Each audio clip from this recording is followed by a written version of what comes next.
morning, everybody, and welcome back to the channel. So as you can see, we've got the 720 and we've got the Mailman's mower conditioner.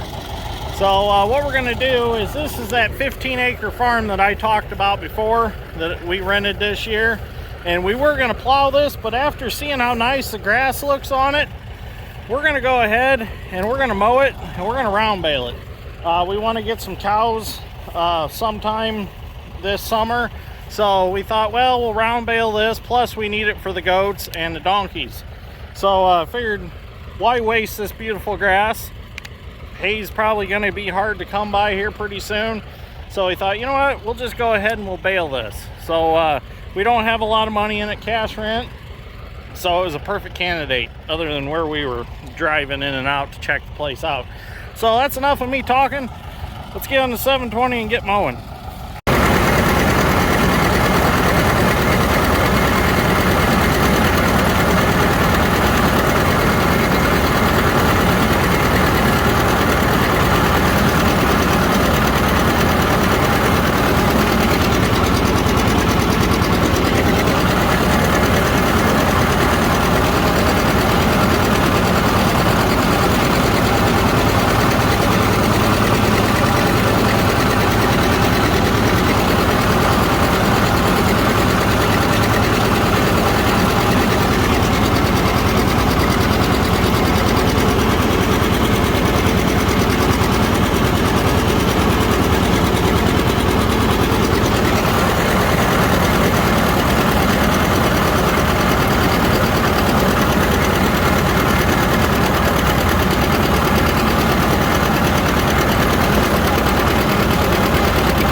So I decided to take a break from mowing hay. Well, actually a forced break from mowing hay. The 720 sitting out there stuck. Apparently this low swale here between these hills is muck and it's wet. And I shouldn't have went over there, but you know, there's always something that tells you, yeah, you better not go over there, but you do anyways. So right now I'm taking me a break here on this nice, squishy, rotten tree limb that is like a nice chair, because it is hot out there in the sun. It's really warm out today. It's been a real joyful day for mowing hay. I mean, it's just not very exciting at all, or not very enjoyable. You got sweat in your eyes constantly running off your forehead.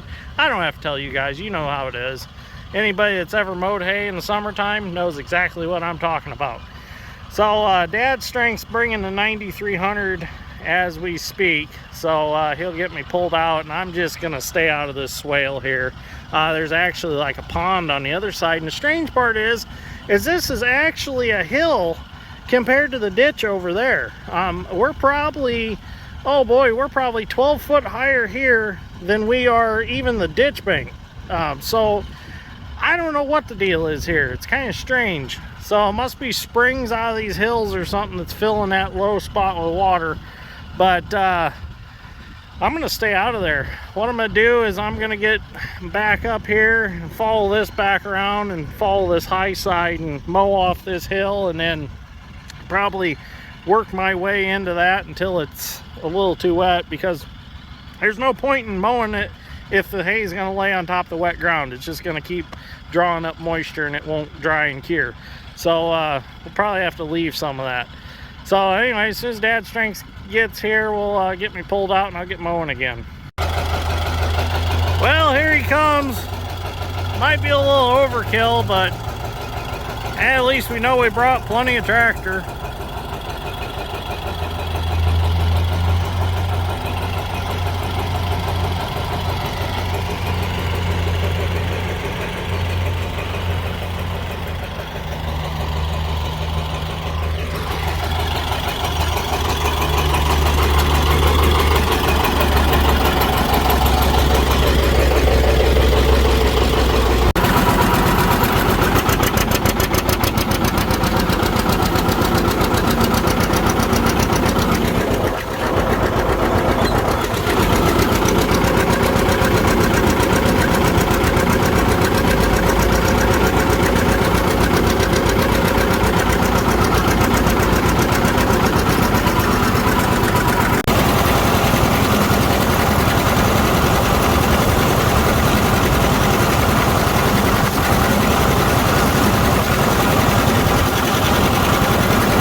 All the hay is mowed.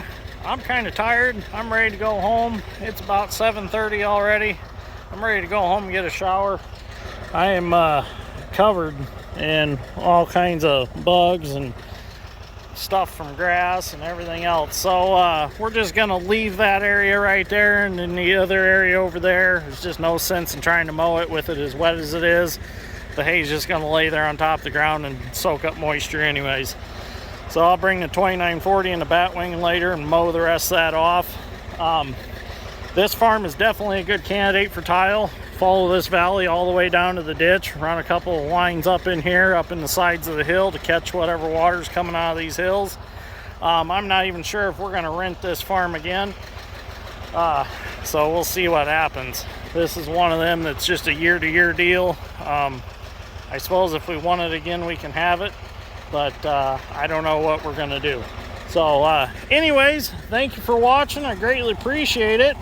And if you're wondering, this mower is a 1219. It belongs to our friend Rich, the mailman. You've seen him in videos before, but he does quite a bit of hay himself, and he's got a collection of hay equipment.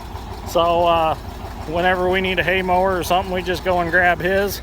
I might see if I can get my cousin Matt's hay tedder and run over this and ted it all before we rake it, just to flip it around and dry it out more. Put that behind the 620. We'll see what happens.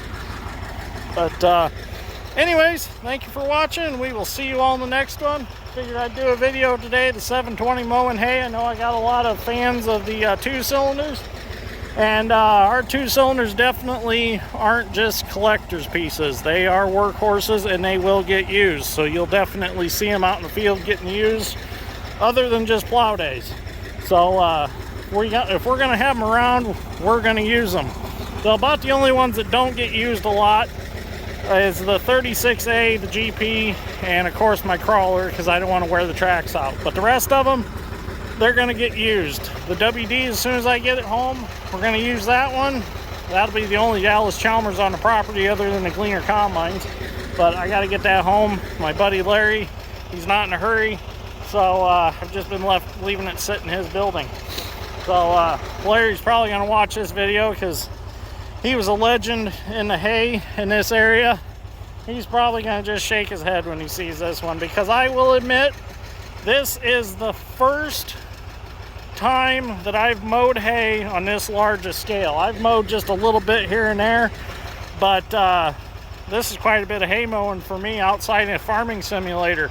So I was learning as I went, and I think I've done a pretty good job. Now, I have mowed thousands of acres of mint with a McDon windrower with a McDon draper head on it, and oh man, is that beautiful to mow with. Get to watch that mint hay fall on them belts all day and go to the center. I really enjoyed that. And the air conditioner worked really good in that McDon. Had a 20-foot head on it. Really enjoyed running it. But that was my past life. That was at my old job. So anyways, I'm gonna head back to the shop and head home and see what the old lady's got for dinner. So thank you for watching, and we'll see you all in the next one.